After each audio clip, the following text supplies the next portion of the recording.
Você já ouviu essa frase? Você pode ser o que quiser? Parece libertadora, né? Mas o que acontece quando ela vira ordem? Quando vira cobrança? Quando vira perversão? Hoje vamos falar de um erro moderno disfarçado de empatia e de como, em nome da liberdade, temos alimentado uma ilusão que adoece. Eu sou Rafael Marques Menezes, psicanalista, professor e diretor da Escola Britânica de Psicanálise no Brasil.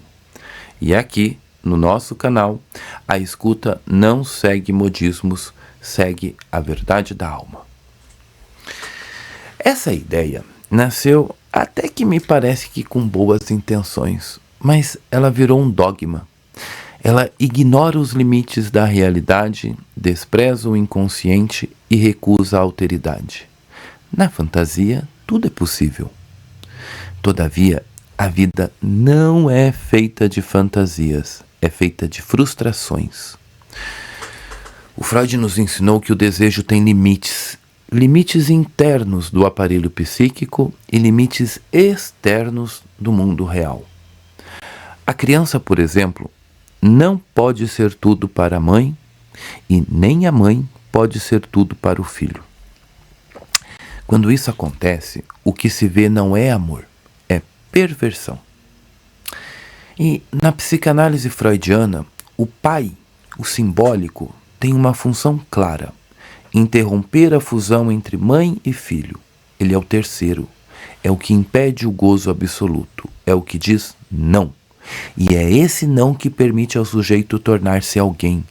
Sem esse limite, o desejo vira tirania, vira repetição cega, vira sintoma.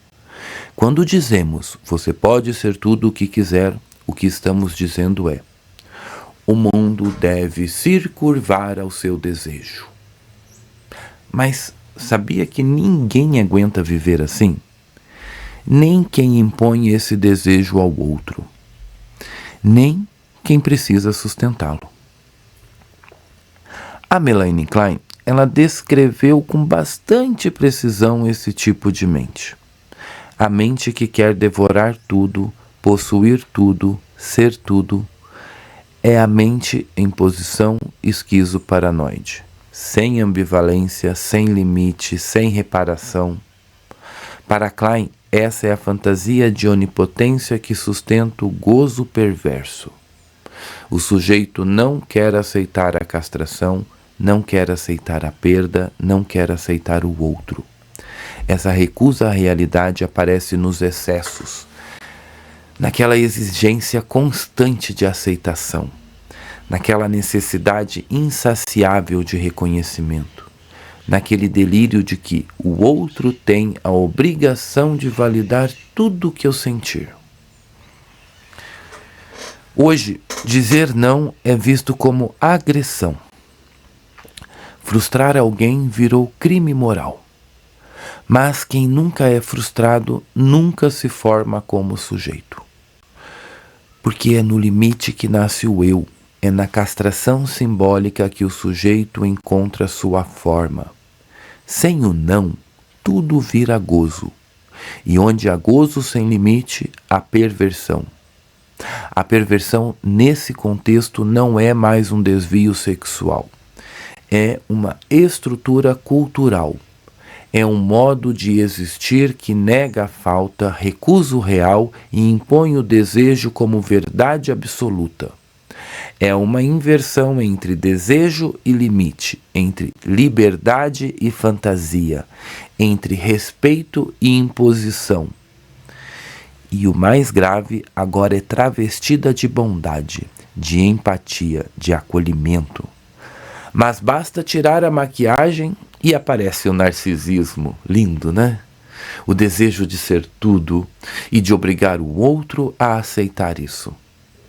Vivemos num tempo em que basta alguém se sentir algo para exigir que o mundo inteiro se curve à sua sensação. Não importa o que seja, eu me sinto um cavalo. Eu me identifico como uma nuvem. Meu nome agora é Mel Silvestre. E você é obrigado a validar? Não importa o absurdo, você não pode contrariar, porque hoje contrariar virou violência. E eu não estou exagerando. Tem gente que se sente até um caramelo. Outros exigem que você se refira a eles como abelha rainha ou uma criatura mágica de um desenho animado. Gente, isso não é piada. É a realidade relativizada. É a cultura onde o delírio virou identidade e o desejo uma ordem. O sujeito exige que o outro confirme sua fantasia, como se o delírio precisasse de aplausos para se sustentar. E se você se recusa, você é cancelado. É taxado de transfóbico, capacitista, fascista, um monte de ista, de opressor, ou qualquer outro rótulo do cardápio identitário do dia, porque a perversão woke se sustenta disso. Transforma o desejo em direito e o limite em violência simbólica. Qual que é o problema? É que o desejo sem limite não forma sujeito, forma tiranos. Gente que exige tudo, mas não suporta ser contrariada. E esse é o mundo que estamos construindo. Mas o céu, ele não é o limite. Se você duvida, espera a fatura do cartão de crédito no fim do mês e vai me dar razão. Porque até o banco sabe dizer não. A cultura da vitimização, misturada com a ideologia de gênero e os delírios do identitarismo, criou um caldo perverso. Não se pode mais discordar sem ser acusado. Não se pode frustrar sem ser cancelado. Não se pode mais nem interpretar sem ser atacado. É um mundo onde a criança é tratada como rei. Mas essa criança cresce sem saber que o mundo não se curva aos seus desejos. É um mundo onde a escola tem medo de ensinar. Onde quem educa é tratado como agressor. E onde dizer a verdade virou quase um ato de violência. A autoridade virou opressão. O limite virou trauma e a educação virou um jogo de agradar. Pais projetam tudo no único filho. Os sonhos que não realizaram, as frustrações que não elaboraram. A criança não pode ficar triste, a criança não pode ser contrariada, a criança não pode ser chamada de preguiçosa, mesmo que ela seja. E aí crescem adultos frágeis, mimados e insuportáveis. Os professores deixam de ensinar com medo de ferir egos frágeis, de serem processados por abusos pedagógicos. Os psicanalistas esquecem que acolher sem interpretar é reforçar o sintoma, porque o sintoma quer ser compreendido, não abraçado como bandeira. A perversão virou um pacto de silêncio com o narcisismo. Um acordo tácito entre sujeitos que se recusam a crescer. Porque crescer dói e eles não querem dor. Eles querem confirmação. Eles querem plateia. E a consequência é a multiplicação do sofrimento. Pessoas perdidas em si mesmas, com medo da realidade, com ódio da frustração e com desejo de controlar tudo, inclusive o olhar do outro. O mundo exige que você aceite tudo, menos a realidade, porque o real dói, e dói onde a anestesia não chega. Como diria Chesterton, o óbvio precisa ser dito, do tipo, a grama é verde, o céu é azul. Sim, isso já virou subversivo, porque o real virou ofensa. E como dizia Freud, em outro contexto, quando Pedro me fala de Paulo, sei mais de Pedro que de Paulo.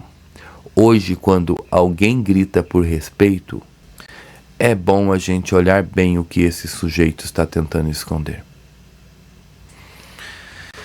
Você não pode ser o que quiser. E tá tudo bem com isso, gente. É essa renúncia que permite o nascimento do desejo verdadeiro. É essa perda que funda o sujeito. É esse limite que possibilita a liberdade. Na psicanálise, a verdade não é o que você quer ouvir, é o que você precisa escutar para deixar de se enganar. Vamos lá. Você já se sentiu pressionado a aceitar o desejo de alguém como se fosse verdade absoluta? Você já percebeu como está cada vez mais difícil dizer não sem ser atacado? Comenta aqui embaixo. Eu quero saber o que você também está pensando sobre tudo isso que a gente trouxe aqui nesse vídeo. E compartilhe esse vídeo com quem vive no mundo real e não no delírio de tudo é possível. Curta o vídeo, se inscreva no canal e ative o sininho para receber as notificações de todos os vídeos novos. E aqui no nosso canal a psicanálise não é slogan de autoajuda, é escuta, verdade e coragem para viver com limites. Eu fico te aguardando no próximo vídeo. Até lá!